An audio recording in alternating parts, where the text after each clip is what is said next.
In the demanding world of oil and gas, precision, safety, and efficiency are non-negotiable. Unmanned operator drone services revolutionizes how you monitor, inspect, and manage your operations. With cutting-edge technology and expert operators, we deliver real-time data, detailed reports, and actionable insights for our valuable clients. Why risk the safety of your team or waste precious time? Our drones access even the most challenging areas with ease, reducing downtime and enhancing safety across your sites. We take the guesswork out of your projects by offering LiDAR, mapping, and inspection services so that your projects stay safe, on budget, and on time. Unmanned operator drone services, where technology meets safety, precision, and efficiency. Contact us today to elevate your operations. Yes, pun intended. Hey, We're back. Now we're back. For real this time. For real. Once again, Kyler has audio issues. Who would have thought? This is why I shouldn't be in charge of setting stuff up. Oh, well. I thought I pressed the button. I didn't press the button. But anyways, we've got a great episode on for today. Everyone missed my hilarious hangover reference at the start. It's perfectly fine. Yeah, we're going to... You got blessed by that. Exactly, I think so. We're going to talk about a bunch of stuff going on down south in Bismarck at the state capitol, a bunch of legislative stuff that's kicked off. Right. Rob and Jonathan did a great job breaking down the property tax proposal from newly initiated Governor Armstrong. A bunch of stuff going on down there, though. What were your thoughts on the state address? Yeah, he did a great job. As we like to say, Governor Armstrong does a great job about talking about how he loves North Dakota. Mm-hmm. He can go on about that for days. And the best part of it was right at the start when he first got introduced into the chamber. He walks in.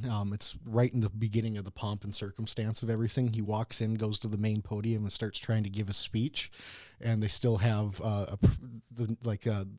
the national anthem and a couple other like little pomp and circumstance things to go through. And he backs up, says, "Oh, sorry, it's my first time. I can't lie. I laughed at that." That's hilarious. But he did a great job. It was a good speech. Obviously, property taxes is one of the big things that came from that. You guys broke that down great. What do you think, though, of the proposal there? I think it's toothless, frankly. I don't think it gives enough strength to what it needs for property. I think it is a start. It's better than nothing, but I don't think it's the change and reform we really want to see. Yeah, because it feels like we're at the point where people aren't looking for better than nothing. No, I feel like if this happened 6 years ago, it'd be a different story. Right, because then it'd be like, okay, we're working on this. But now at this point, I feel like we need real reform rather than just tweaking the rules. Yeah, well, yeah, so a 3% cap on budgets. Increasing the tax credit from $500 to $1,500 a year. Yeah, big whoop. Yeah. I'm not a fan of it at all, honestly. I don't even, like, if that's what comes out of the legislature after all the uproar about property taxes, then I feel like the citizens of North Dakota were not heard. No, I feel like this is not enough for, like... We're going to get into the good parts of his speech here, but I feel like this is, he did a great job talking about it, but when he actually introduced it and you look at it, I don't think it holds the ground that it needs to when we have the wants and the desires that the people put forward. I think on the ballot last year, obviously it didn't pass, but I think with 40% of the vote, enough people clearly stated that they want more change than this. I hope something gets done. If they can at least pass this, again, it's better than nothing, but I would really rather see some major reform happening. But something that should be said too is it is a very complicated subject. Massively so. And what his route is doing is trying to take the pressure off of local areas and put it onto the state. Yeah.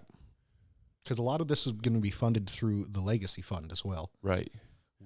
But it's an interesting thing because does that keep local control in Bismarck or at the local principalities? I think it takes a lot more of the control away from the local cities, and it puts it in Bismarck's hands. Obviously, they still have final say, but all of a sudden now a lot of the dictation is coming down from Bismarck.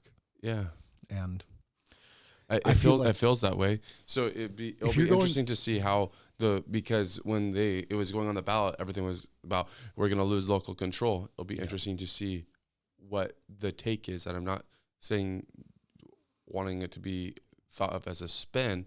I'm wanting it like, what's the honest take from somebody that's working in city government with a proposal like this, where there's a tax credit coming back from the state, but you're also getting capped on your budget. Mm-hmm.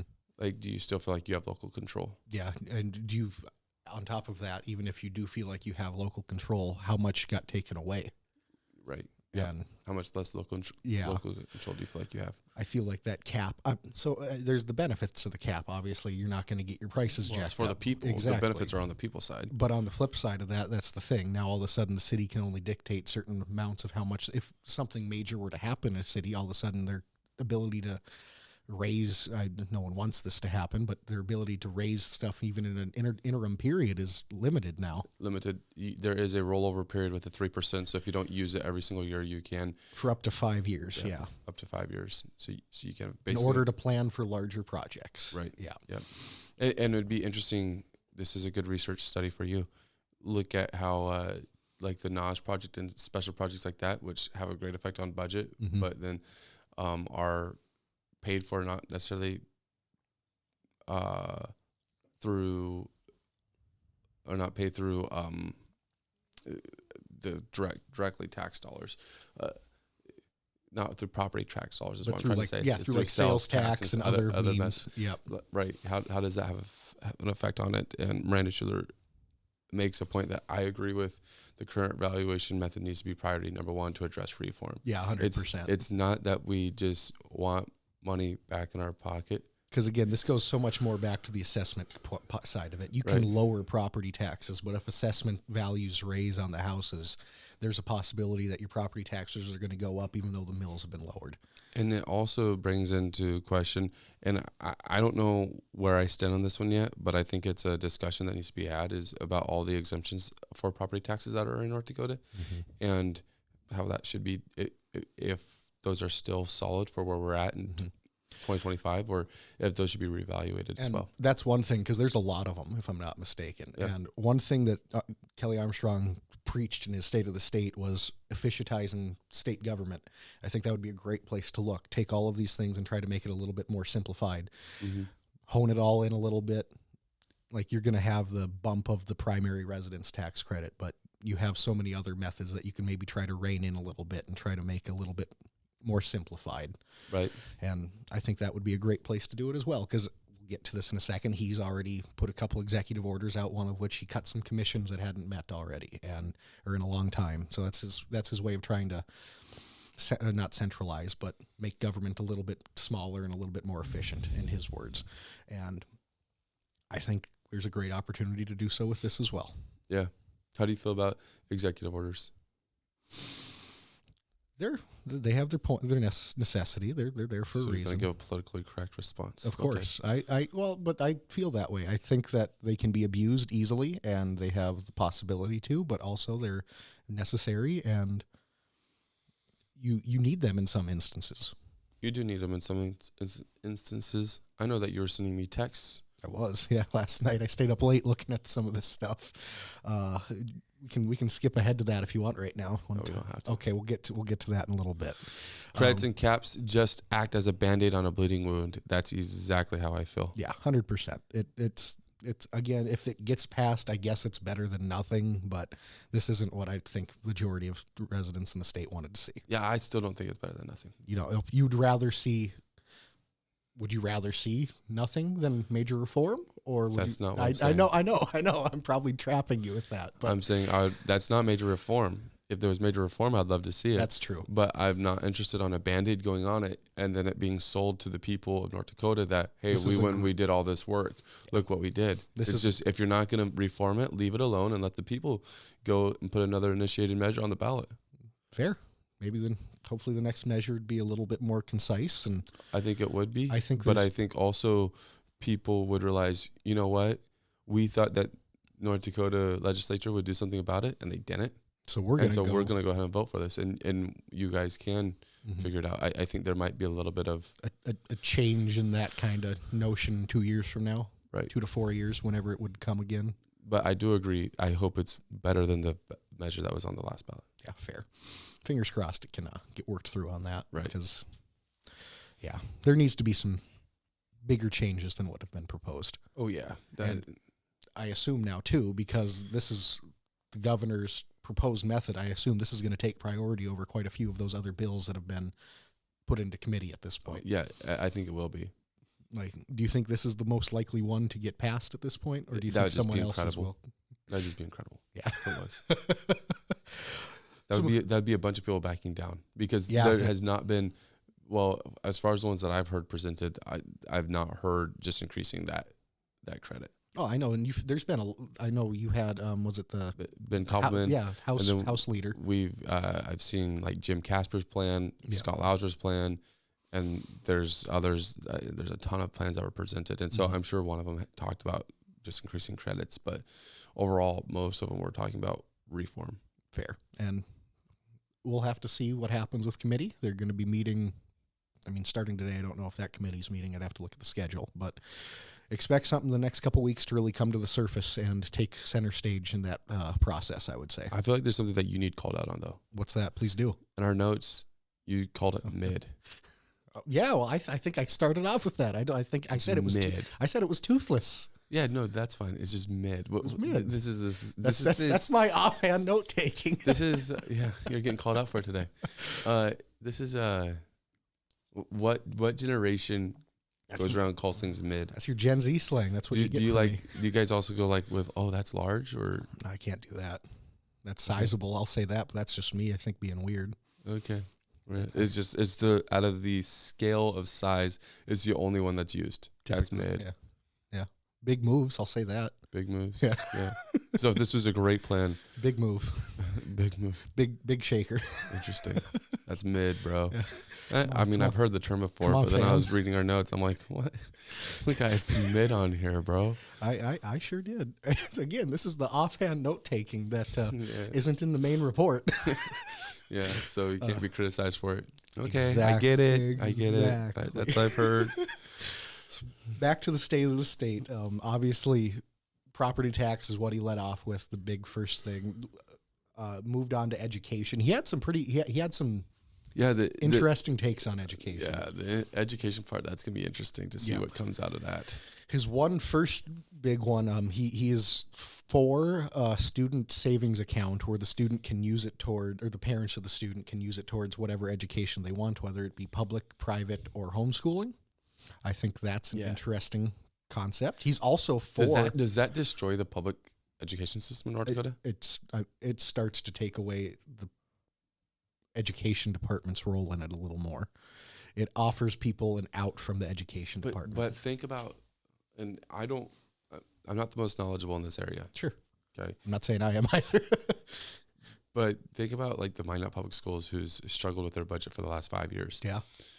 And I don't know the percentages, but it seems like homeschooling is decently popular in this area. It's rising at the very least in popularity. But in our town it is. Yeah. Like probably I would imagine be different than other I feel like it would be safe to say that generally across the state, homeschooling numbers are rising. Yeah, I would agree with that. But for Minot, if parents got some type of tax credit or something like that for homeschooling their kids, do you think that would increase? Homeschooling would increase. I think it would have the potential to. I feel like probably. That's a very safe answer. Yeah, I feel like do you think it would? Probably. I would say it probably would. I think it would. I think it would open up the doors for more people to want to at least try it. So then the point comes to this, like what does that do to the Minot Public Schools? If they're already struggling for money, they need more students. They already have, down numbers and enrollment. Yeah. So basically that brings me back to the point that I made. Like, is this actually something that would have major ramifications to the the K through 12 public school system that recently got hacked? It could. In North Dakota. Definitely could. And one thing that also could affect that is further in his education part of the speech, he didn't propose it, but he said he would support the creating of public charter schools. Okay. Break that down. He was pretty brief on it, but it would have the same standards of any K through 12 public school. Mm-hmm. And it would just be another option it would be a state-run program rather than a nationally run kind of thing. Gotcha. But it would have effectively the same standards of any national run one.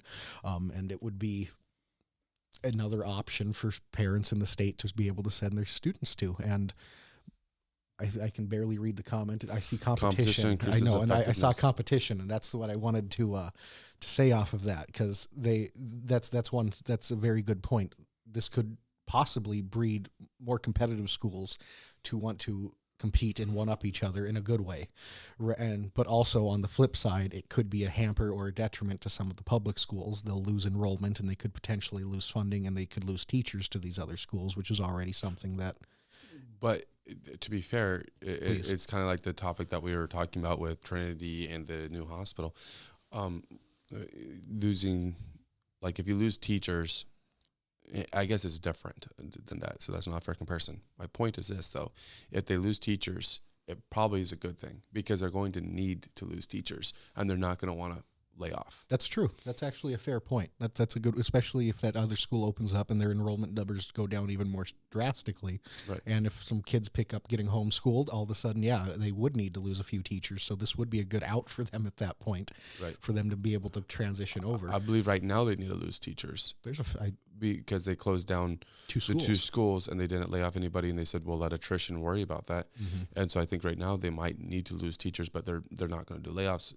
Last I've heard, they're not going to do layoffs or anything like that. So some of that stuff will potentially balance itself out. Yeah, 100%. And obviously, going off of that too, I know he was talking a lot about universities in the state and trying to empower them to make them better experience for kids, because one of the notable things he said a few times in his education part, and it's one of those, like, well, of course, but it makes sense, is he wants North Dakota kids to stay in North Dakota. Yeah.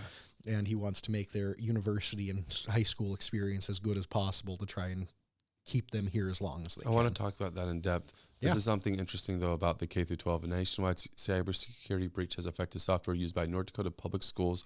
North Dakota Information Technology confirmed Wednesday it was not immediately clear if any North Dakota student or teacher data was exposed. The state agency has asked North Dakota principals, teachers, and families that use the program PowerSchool to change their passwords. All North Dakota public schools use PowerSchool to manage student data, including enrollment, attendance, scheduling, transcripts, and more, according to the NDIT EduTech website. The breach, which is still under investigation, affected one of PowerSchool's customer support portals. The company has since secured the portal and has found no evidence of ongoing unauthorized activity, according to the information NDIT provided to school districts. That's an article by the North Dakota Monitor. So that's interesting. North Dakota got swept up in a data breach. That's the public schools did. Or PowerSchool. Yeah, PowerSchool was the actual software. Mm-hmm. I remember Kids leaving North Dakota, though.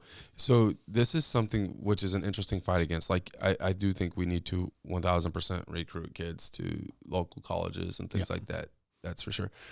But what in the conversations that we've had on this podcast and on the podcast that the Dakota offers, is that people leave North Dakota and they always come back. Yeah. They don't always, but a very high percentage of them come back. They might be gone for 30, 40 years. But they come back. But a lot of times it's not even that. No. A lot of times it's like 5 to 10 years. Yeah, 100%. They go and they experience a few things. They live life and they're like, all right, it's time to go back to North Dakota. Let's start a family. Time to go home. Yep. Yeah.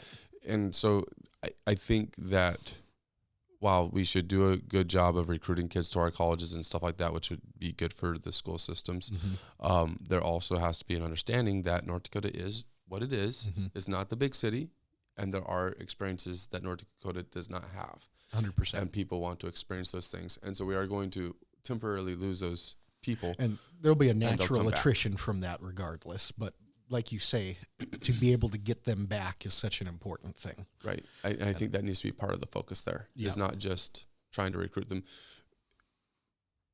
and not just trying to recruit them to local universities, but also trying to make sure that we're like, hey, remember when you're actually ready to start a family, you know you want to be in North Dakota when you do that, because it is a good place to raise a family. 100%.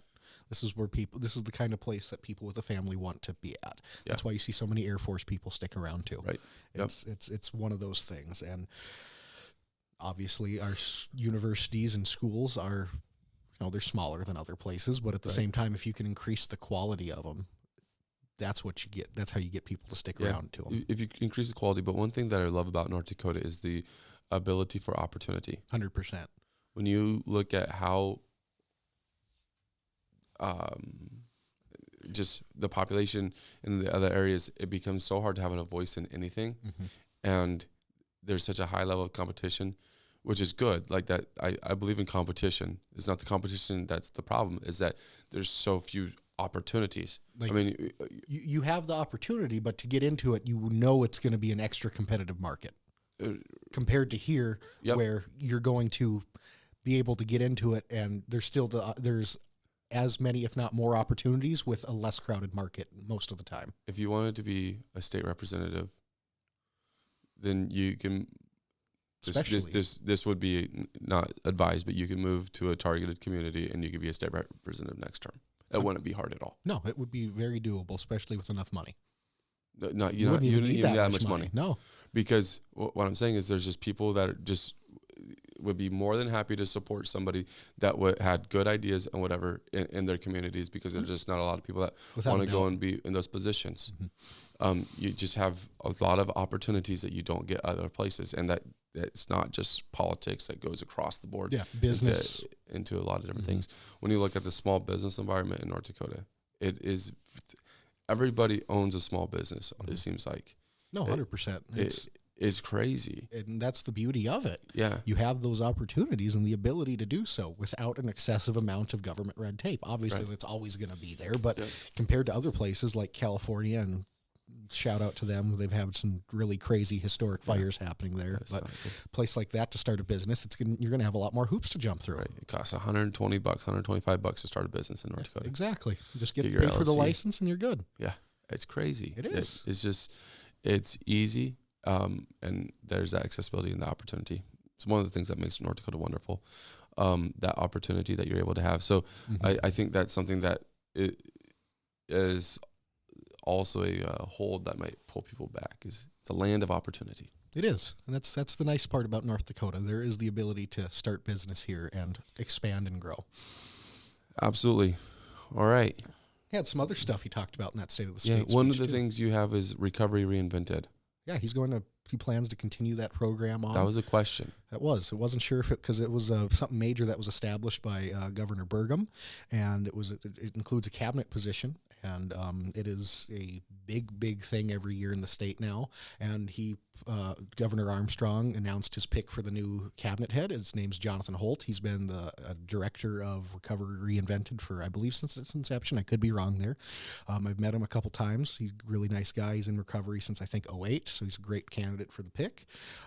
Be a great thing to try to keep these kind of programs going in the state. It's something that obviously affects our state pretty heavily across the board, whether it be from the big cities to the reservations to the small towns. There's addiction crises everywhere. There is. And great way to see Governor Armstrong keep an initiative going to try to keep this thing kind of rolling. Yeah, no, that's awesome. I know that there's some questions of what was going to happen with the new administration here, because that's obviously something that was very close to the heart of the previous governor, Doug Burgum, and his wife. Yeah.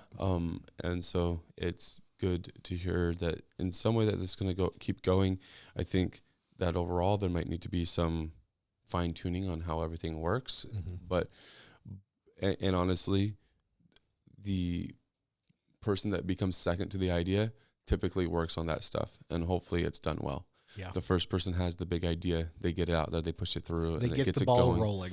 It'll be the second person that comes and fine tunes it, and so hopefully when that fine tuning happens, it can really take that next step and make a big leap. It doesn't get a bunch of red tape, but it takes that big leap. Yep. Yeah, 100%. Because I think that's good. Marie Stewart says you do need money for party backing.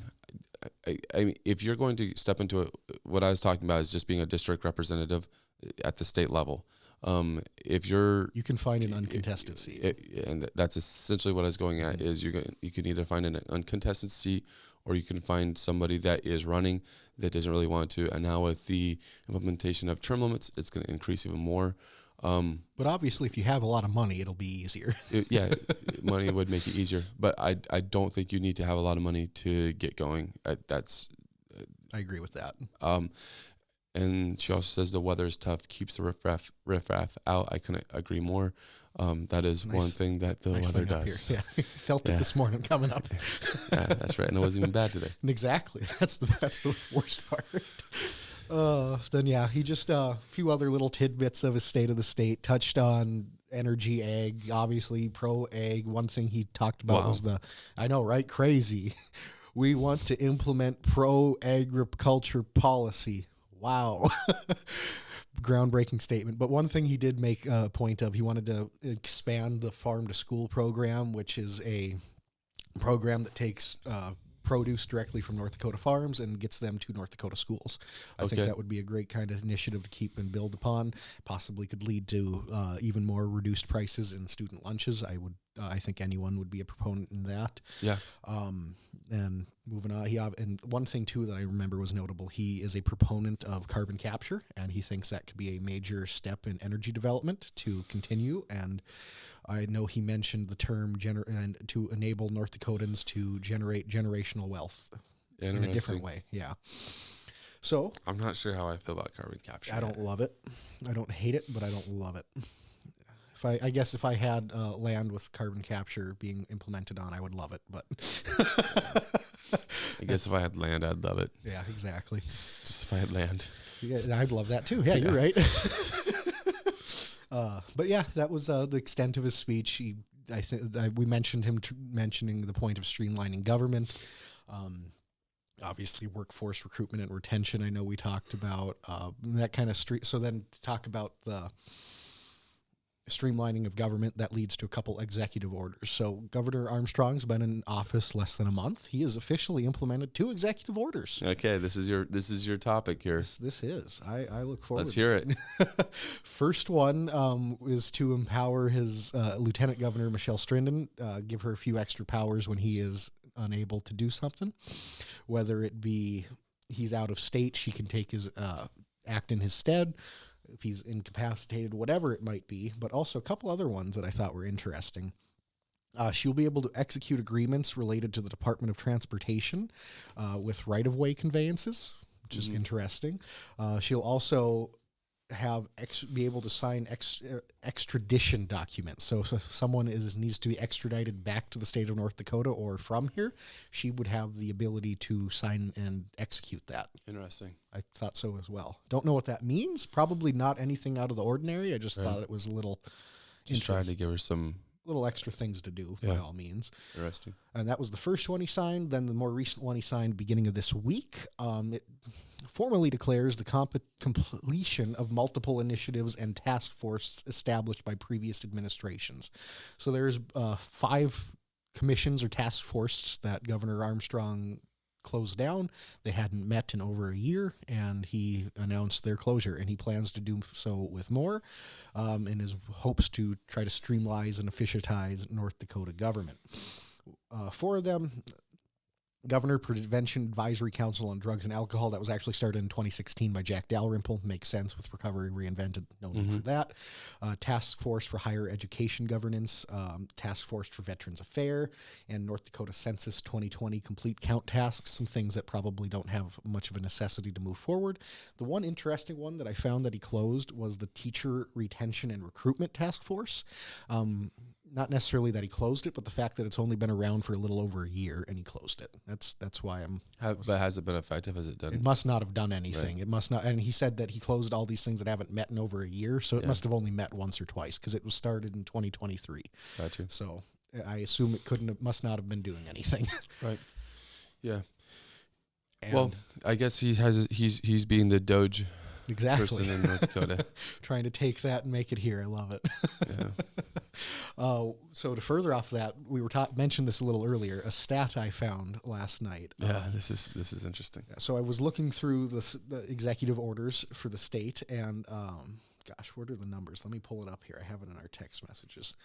I was looking at Governor Burgum's, and through his whole tenure, 8 years, he had 127 executive orders, and I could be a little off because in 2020 there were some confusing things where he initiated and rescinded different parts of them, so give or take a couple. But I counted 127 executive orders in his term. The interesting part is that 43 were during the COVID year of 2020. So you take that away, and he averaged 12 a year, so effectively 1 a month for the rest of his tenure. I don't know what that means. I'd have to look back further at, Governors Hoeven and Dalrymple to get a better feel for that, but Right. I found that kind of neat. Yeah, that's interesting. A lot obviously had to do with, whether it be different committees and task forces forming that requires executive orders, or a bunch of different natural disaster stuff too. But So how many executive orders should see that it's so hard to track because of the details that you're saying right there. Like there's no good guideline for that. exactly.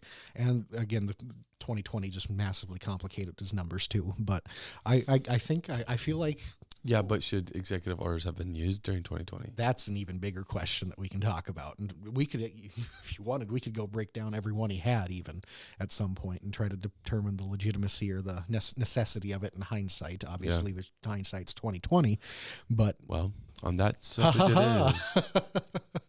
and 2020 puns have not yet died. I know it's going to continue forever. Yeah. But yeah, so Governor Armstrong, I think, I suppose, would 1 a month be probably a fair limit. If he exceeds that in his governorship, that might be. Then Kyler will be paying him a visit. I will be taking note. Going on from that, though, that pretty much wraps up Armstrong's first few weeks. He's made some appointments. He replaced Fedoracek on the Public Service Commission, has announced his cabinet at this point, and he's ready to keep rolling with the legislative session now. There we go. Let's rock. Which So with that, there's been a few. They've been busy already. they have. They are in session. They have been meeting already, and they have already had 35 bills make it past committee and have been proposed, have officially been initiated or announced. There were a few that I found interesting. One of them, after looking into it a little more, I understand a little more why. But so remember the whole drone thing where this I don't know if it's the state or the country is requiring any former drones that were owned by or created by China or made in China to be replaced by U.S. standards. Well, they are awarding the Department of Commerce $26 million to be the department to enact those changes in the state. So that sounds like that'll be very effective. Yeah, I was a little confused why. It's just difficult to trust the Department of Commerce with lots of money. And they have, a lot of ties to the Grand Forks testing area with those. So I guess They just have a lot of ties to a lot of places. That's the thing with the Department of Commerce. They have their hands in a lot all over the state. Yeah, so they have a lot of ties to China too, right? Yes, they do, which is interesting. But don't know where to go with that. But I felt that was does worth not noting. seem right. So Also, you're saying across the board they're going to be the agency that would help replace drones across all departments, or across theirs and those that are operated in the North Dakota great testing site. So I think everything in like the Northeast region for sure. And they have declared it, or they want to declare it an emergency measure. Oh, yes. So who introduced this? I have it pulled up. It was introduced by Representatives Nath, Bosch, Haggart, LaFleur, Miscog, O'Brien, Schreiber-Beck, Steeman, and Interesting. along with Senators Axman, Bechtel, and Hogue. Interesting. Yep. So I thought you might find that one a little neat. Yeah, that's weird. I guess it makes sense because, like you said, the North Dakota Department of Commerce does have their hands in so much. So maybe this would be a good place to. Not good. Thought you'd like that one. So that's not good that they have their hands in so much. Yeah, especially why can't they just give the money to the areas that need to replace drones? Why does the Commerce have to do that? Yeah, I felt like that was an interesting thing. Or on the flip side, why does Commerce have that many drones if it is just specifically for Commerce? Yeah, why does Commerce need drones? Yeah, and they're in charge of part of the radar replacing qualities too. I think it was $15 million for the drones and $11 million for the radar tech that needs to be replaced, along with including training into that too. You should do some research on just how Commerce came about and what their role was. Probably will. I might do that because speaking of that, real quick transition. I'm going to release my new column article this afternoon on tariffs. So be ready to look out for yes, that. Yes, that will be out this afternoon. So I can definitely start looking for the next one to write about. That'd be so good. And so back to the legislative, though. There's 35 that have been proposed. A lot of them are minor things, adjustments to language in bills. But one other one I found interesting. The North Dakota Highway Patrol has a bill that they want submitted. It was introduced by the Judiciary Committee at the request of the Highway Patrol. They want to update the language for images that should be exempt from body cams. Okay. They want to, and some of these I agree with, but they want to make the exemptions be so minors, people under the age of 18, completely fine with that. A deceased individual or an individual with serious bodily injury as defined in Section 12, or nude or partially denuded human figures as defined in Section 12. And I feel like that is too broad of terms. I feel like partially nude could include a man without a shirt. Right. And I feel like there's some of this I am perfectly fine with. Fully nude people, they're minors, children, by all means that could be perfectly exempt from these images. However, I feel like this could, and the likelihood of it happening in North Dakota is minimal. But if there's a high profile incident, something happens. Why do they become exempt? And I know that this would take a lot of work, but why don't we just go and use the blur feature? You would think that would be an easier thing to do, right? That would be a more, maybe not easier, but a more proper thing. More transparent. Yeah. In a weird way, more transparent. Exactly. But I found it, I don't know. They want to amend and reenact the whole thing so they can, exempt certain records from the file. And I don't, obviously we've been talking a lot about transparency and public records over on the show the last few weeks. Yeah. And so I found this to be an interesting part of it. But it says an image is an exempt record if the image is taken with a body camera or similar device, which is taken in and contains an image of nude or partially nude, nude, all those things. And I don't know. I just feel like it leads too broad of terms, and people would be able to take their liberty. I almost would be surprised if that one passed. I hope it doesn't, frankly. Yeah. I don't want it to. Not as is. So let's even say you had the shooting that happened in Belcourt a couple weeks ago. Yeah. Obviously, it was filmed by a citizen. Bystander, yeah. But say it wasn't, with this law in place, how much of that body camera footage would you be able to get? Yeah, are you able to say, oh, we felt like it was, but there just isn't out. Exactly. You would get like part of it. You'd get up until the shooting started, and then you would get after the guy's taken away.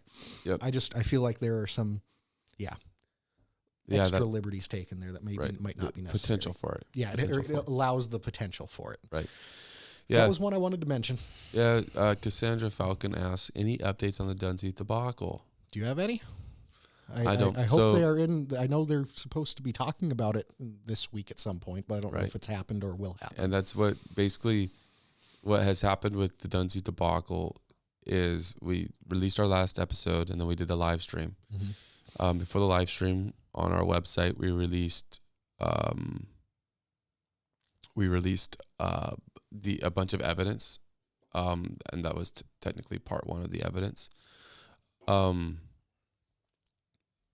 At this point, the ball is almost in the court of the legislatures. Yeah, like we don't have much more information that we can talk about on it. We've let Hofer tell his story. We've put his evidence out there at this point. Right. Yeah. People can take it how they wish, and the legislator has it. If a bigger source wants to pick it up, feel free. We've reached out to a few people. The legislator wants to really take it hand in fist and move forward. It's on them at this point. So reach out to your local legislator if you want to make a difference with it. Otherwise, if you feel like there should be more information, however you feel about that whole situation, it's a very crazy story. But that's basically where we're at on our end. If there's any big developments, we'll mention we'll have it. But otherwise, it's all in the air at this point. Absolutely. So, very good. Any other key storylines from the early legislative session? That's kind of the big ones that have been introduced, obviously there's a ton in committee right now. One interesting one was something that was talked about last year that is going to officially be put into committee. I believe they're talking about it today. It's the insulin cap in the state of North Dakota, where it caps insulin and all insulin administrating products to like, I think $25. I could be wrong on that number, but it's only to, it doesn't just, it's not a blanket thing to everyone. If you have, I think it's based on income and on your insurance status kind of thing, but it would, I think that would be a pretty fair thing to do. I know there are people that's a heavily affecting thing, and insulin can be something that feels like it is, overpriced compared to the need for it. I have a question for you that has nothing to do with the legislature. Please. And has nothing to do with any of this. Yeah, has to do with mine, but I think it's a big enough topic that it can be talked about today. Let's do it. How did you feel about the I can't even think of the right commission that met on Tuesday night. Economic development? No, planning. Planning commission that met on Tuesday night to talk about potential micro hospital coming in on North Hill. I thought the commission did fine. I guess I shouldn't be, but there was a lot of people that decided to come up and speak against it. You and Rob mentioned it. From one company. Yeah, the CEO of Trinity was there. I know a doctor, at least one doctor was there. There was the head nurse was there. It was a lot of Trinity big shots coming to talk about it. And I've said this on on Rob Fuller's podcast. I would love to have an interview with the CEO of Trinity, just in general. I think it'd be just a great interview. It would be wild to talk just about Trinity in general.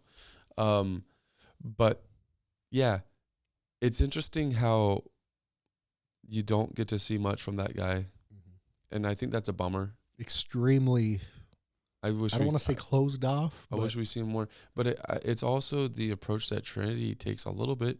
And I like Trinity. They do a lot of great things for the community. I know that there's a lot of people that have strong feelings about the service that they provide. And some people have strong feelings in a positive way, and some people have strong feelings in a negative way. For sure. Definitely a hard industry to be in. They're involved in, like, marketing is involved in different areas and stuff like that. But even you don't know what's going to go on with those buildings downtown.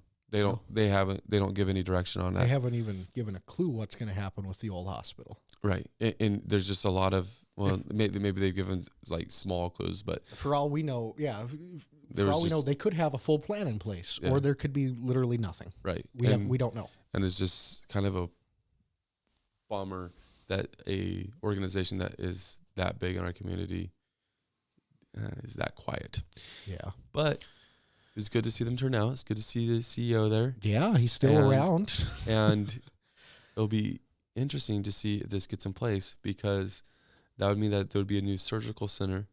So we'd have like 3 in town. And a new emergency room. Mm-hmm. And you begin to piece together a hospital or whatever. Yeah. And that would, like we talked about on that podcast, I mean, that's going to elevate competition. It was a good thing. Exactly. People were excited when Home Depot came to town. Exactly. I want to see it happen, and so much more of it. And this could be probably something for Minot Talk, but you look at North Hill, and all of the development that's happened there compared to the complete lack of development there for a decade plus, and how it's finally growing to the point where people really want it to.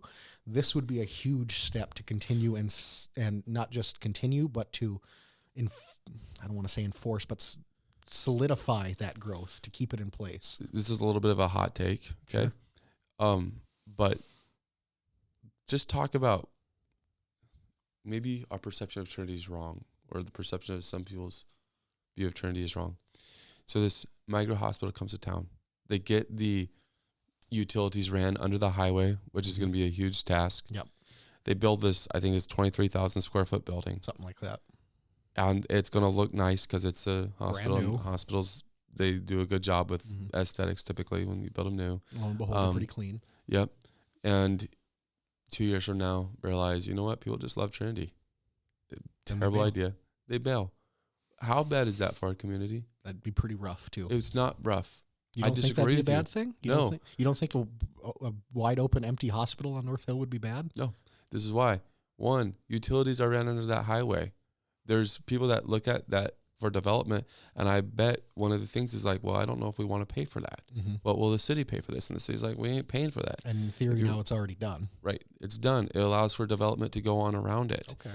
You have a 23,000 square foot building that's going to be a beauty of a building that somebody's going to go very high tech and updated too. Want to put money, would be willing to invest in to start their own thing. I don't think it's the worst thing that would ever happen. No. Yeah. This is not, if it's a project that ended half completed, I would feel differently. That's not what I'm talking about. I'm talking about it gets fully up and running. It's operational for a year or two, and then and it's probably end up being like 5 years. They're not going to just bail after 2 years. Yeah, but it'd have to be terrible. But regardless, yeah. I think you make a good point with that. I see what you're saying, especially so compare that new building on North Hill, and hypothetically it were to get abandoned in 5 years, compared to the abandoned Trinity Hospital downtown. Right. What would you rather? Exactly. I'm not saying this pure speculation, but even like a St. A's who's already on North Hill could look to move into that or expand with that at that point. The other thing to realize too is and we're talking about a worst case scenario here. Yeah. If they abandoned 5 years from now, okay, because 2 years is a little, I don't even think that's in the question. Yeah. It'd probably be a minimum of 5 years. So they like, it didn't work. We gave it 5 years, didn't work. In 5 years, what other developments are going to already be in place around that? Exactly. North Hill, in theory, will be growing and hopefully thriving at that point. You also have the Project Sentinel that's coming to town. Yep.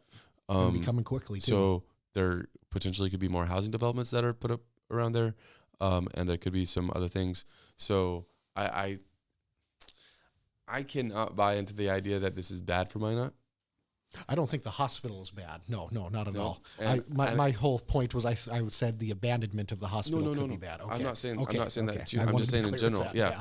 I can't see that this is a bad thing. I think that in every bit that this would be good for Minot. And well, I mean, I guess we'll find out. 100%. I think the biggest question that we raised, at least for sure, is what'll happen with the ambulance services. Miranda's got a good question. I'm ready. Would you feel the same if this was proposed with the entity requesting a TIF to build it? I wouldn't. I mean, I can't be a fan of a TIF. I buy into the line of thinking that I can't be a fan of TIF on a new development. And I'm open to them on the rundown buildings where potentially there could be more value. But no, I don't think it could be. I'd probably. I couldn't be. No. Good question, though, that is Miranda. A good question. That brings up it brings a good point because it's something that could be explored in the near future too. I you know what, they might explore it, but I almost would be surprised. I don't know if the council would let it happen. No, I don't think the council would let it happen, but well, they might let it happen. I don't know. It would be interesting to see how that plays out, but I don't think that the company would. You don't think they'd look? Well, you're right. Probably it's a for-profit institution company. So I feel like they'd probably. If they're willing to, if they're like, we know about the utilities being ran. We've already had conversations about that. And it's still early, so they're going to say stuff to make themselves sound good. And also, it's not like the city of Minot's trying to recruit them here. They came to the city to say, hey, we want to build this here, kind of thing. Right. Yeah. Miranda says, agree with the use for blighted. Just wanted to get the gears moving. Marie, it is for profit. Yes, for profit. It is a for profit. I know that for a fact. So that is one thing to be careful of too. Yep. So it's always something that and that brings a whole different discussion into it. That's a whole different conversation at that point. It brings up insurances. But I'll say this though, like we had the conversation last week on Minot Talk about the city, if they should get involved with the mobile home. Yeah, with all those, sure. Yeah, and it was no. Mm-hmm. That's like unless they're doing something egregiously wrong or illegal, otherwise let it go. Now this is completely different, though it is something still very core to Minot, to citizens in any town. So that's housing. This is health and safety. Yep. Okay. So should the city be making a decision on a zoning based on whether or not they agree with a nonprofit hospital? I don't think so. I don't think they should base it solely on that, at least. I think it should be more, if they I mean, you can't stop anyone from doing it. I feel like they should take a more nuanced approach to it than that. Yeah. Being that if that's the only reason they say no, I'd be a little disappointed. I mean, I guess I could understand the argument, if you don't have the right insurance, they might decline service kind of thing. There's always those possibilities. But it seems like that stuff just needs to be worked out. In theory, yeah, I feel like it shouldn't be that huge of an issue kind of thing. And what I mean by worked out is like people will be like, oh, if I go there, I'm going to have to pay out of pocket. Mm-hmm. I'm not going to go there. Exactly. I feel like the only way that would really be an issue is if after the ambulance services are That has to be adjusted figured out. and say you're in the guest lodge and you have an issue and you get the ambulance called and you get taken to the hospital on North Hill and you don't have insurance, what happens then? Right. Yeah. And no idea at this point. No, literally no clue. That's an open-ended speculation question. I think even a better one than that, because that like brings in a lot of factors. But what about you got that North Hill High School in a terrible situation, but there's a accident really hard hit placed in football and accident happens at school. The scaffolding breaks down and things happen. Whatever it might be. Exactly. Yeah, and so now you got whatever it is. What happens in that situation? And that's not necessarily where people some might have insurance, some might not have insurance. Just a ton of factors in a 100% traumatic environment. Yeah, that would be interesting to see how that plays out. But yeah, those are future things to have to look into with this going forward for sure.